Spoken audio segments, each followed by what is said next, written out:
Welcome to multicolored lino printing.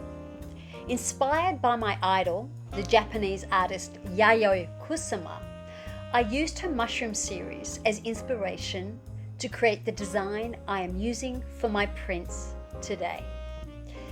Once drawn, I flip it over and rub pencil firmly onto the back.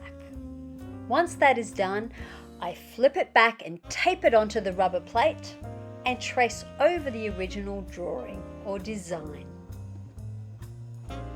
This should transfer the image over. If some areas did not come through clearly, you can go over with a pencil or a marker. Now it is time to carve out the areas which are to remain white.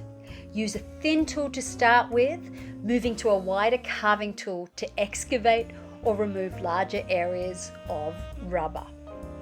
I have what is called a wooden hook on my table.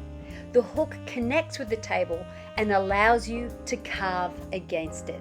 It's a support for lino cutting. Once all your carving is complete, roll your first color onto the plate. The plate is the name of the lino or rubber stamp.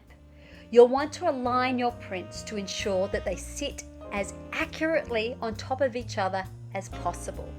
Using an A4 piece of paper and marking where the plate will sit each time allows you to be able to connect the bottom edges accurately. You may notice now that I am carving out for the next color.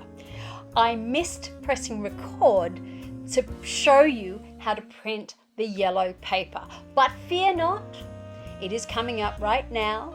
And as you can see with my brayer, I have made sure that the color is evenly distributed over my roller or brayer, that my prints line up, and that I make a second color print.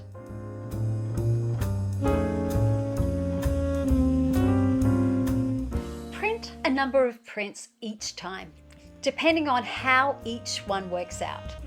I printed around 6.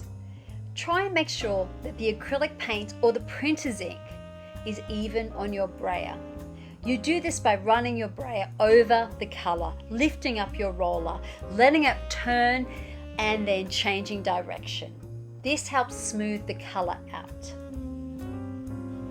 And now is time for the final layer, which is going to be black. And I'm going to use ink for this particular layer.